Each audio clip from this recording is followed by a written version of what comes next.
Die DA sê John Steenhuisen is nie gedwing om te bedank nie en die provinsiale regering in KwaZulu-Natal versoek dat Bekkenclauseer tot ramp verklaar word.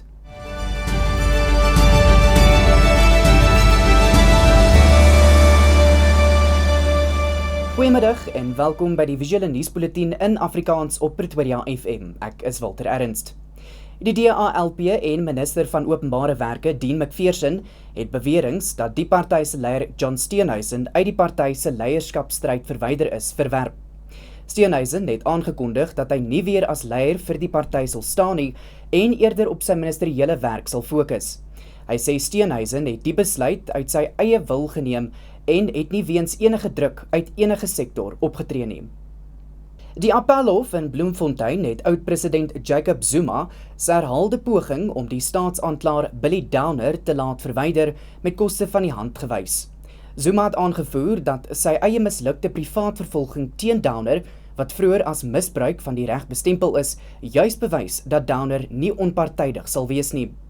Die regters, Dumisani Zondo en Baratang Mkhuni, het egter beslis dat daar geen redelike vooruitsig op sukses is nie en het die aansoek met koste verwerp. Die hof het egter bevind Zuma se argument ongegrond en bloot 'n vertragingstaktiek is. Dit beteken dat Downer sal aanbly as die hoofaanklaer in die regstryd.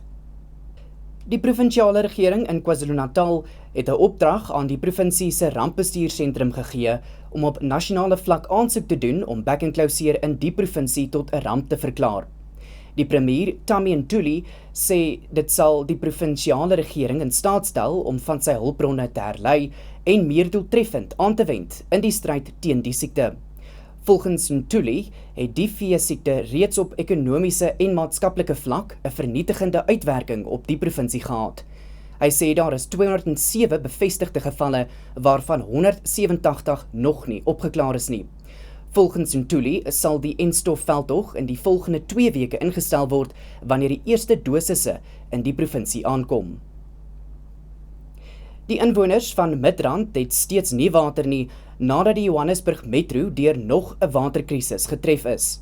Johannesburg Water sê hy het pogings om die watertoevoer te herstel verskerp. Die DA se burgemeesterskandidaat in die metro, Helen Zille, sê egter die waterkrisis is kompleks en vereis 'n omvattende benadering om dit op te los.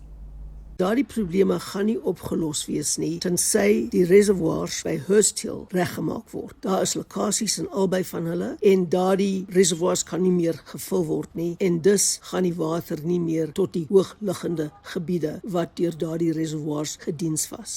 Zille sê die metro se begroting is ook nie voldoende nie en stel voor dat die begroting vir onderhoudswerk en infrastruktuurherstel geprioritiseer word. Die top Afrikaanse skole is vandag by die Solidariteit Skole Ondersteuningssentrum se meriete toekennings vereer. Volgens die uitvoerende hoof van die Solidariteit Skole Ondersteuningssentrum, Leon Fourie, is die top 10 skole in die land wat die meeste onderskeidings opgelewer het, almal Afrikaanse skole. Die hoof van ontwikkeling by die SOS, Melanie Buys, sê Hoërskool Waterkloof loop voor met 'n totaal van 960 onderskeidings en 7 van die top 20 skole met die meeste onderskeidings per kandidaat is meisieskole. Hoër Meisieskool Bloemhof is die Afrikaanse skool met die meeste onderskeidings. Van die top 20 skole met die meeste onderskeidings in die land, is daar 12 Afrikaanse skole. En dan natuurlik het ons ook 'n B-lys waar ons nie net kyk na die meeste onderskeidings nie, maar ook na die aantal onderskeidings per kandidaat. En dit bring ons aan die einde van die visuele nuusbulletin in Afrikaans op Pretoria FM. Ons het maandag weer 'n afspraak. Die nuus is met trots geborg deur Bergvallei Aftreeoord.